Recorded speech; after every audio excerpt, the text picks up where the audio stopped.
When most girls watch a Robin Hood movie, they dream of being Maid Marian, trapped in a tower, waiting to be saved by her true love. I was not that type of girl.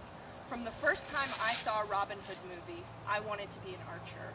I had a little experience as a child with archery in summer camp, but didn't actually really get into it until I was an adult. I am now a recreational archer and hope to gain the skills necessary to get involved in some competition and maybe even bow hunting. The purpose of my speech today is to provide you with the foundation you need to become an archer. First, I'm going to go over the basic structure of a bow and arrow and also some basic equipment that you would need to get started. Then I'm going to show you how to string a bow and finally how to draw and loose an arrow.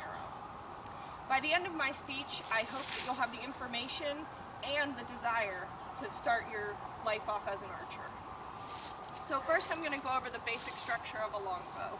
I use a traditional English longbow, which, fun fact, was originally used by the Welsh and introduced to the English in the 12th century. This is a solid wood bow, and it's conditioned to be flexible enough to withstand the force of loosing an arrow. We have the upper and lower limb and two notches on the top and bottom where the bowstring sits, and you have the bowstring itself. The side that faces away from you is the back, and the side that faces toward you is the belly. My bow also has a grip, and it has linen on the back just for extra strength. Next we have an arrow. The basic parts of the arrow are the tip, the shaft, the fletch, and a notch back here where the arrow is attached to the bowstring. Most traditional fletches were of feathers. Mine are a rubber material.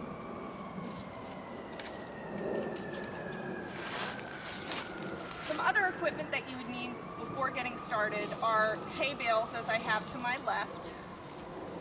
And that's just for basic starting off target practice. You don't want to start off with a bullseye target because sometimes that can distract from developing good bow form. You really just want to have something to catch the arrows as you let them fly. Also, I recommend an arm bracer, which protects you from the string slap, which can be very painful, and finger guards, which protect from the pressure of the bowstring.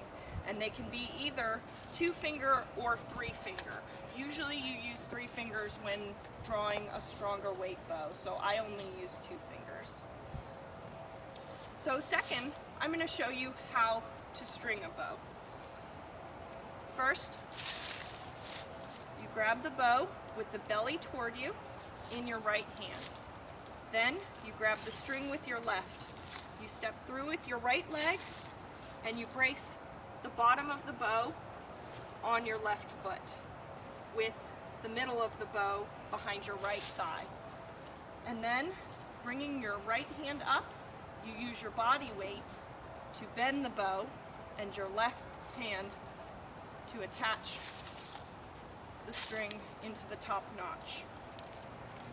And that is how you string a traditional longbow.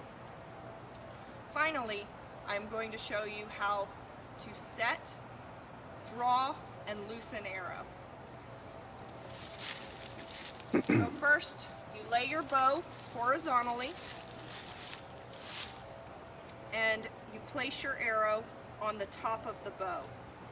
Then, aiming the arrow tip down, you notch the arrow onto the string. Now, when you draw the bow, you want to make sure to draw with your back muscles, not with your arms.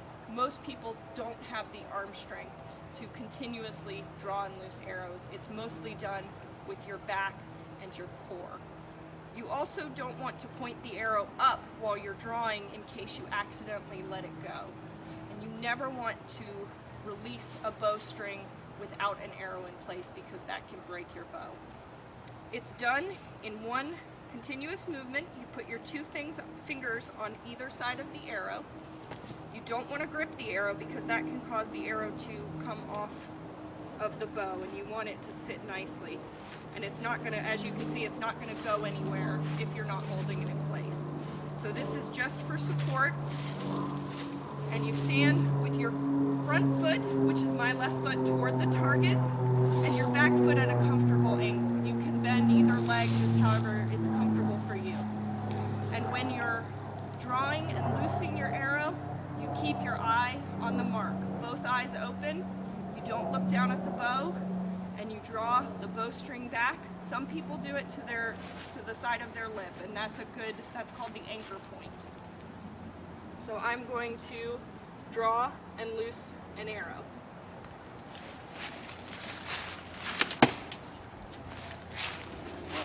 And as you can see, I did not move my hands when I loosed the arrow. I simply released my two fingers, and it should be done in a gentle process. You don't want to flail your arm away or change your stance until the arrow has hit its mark.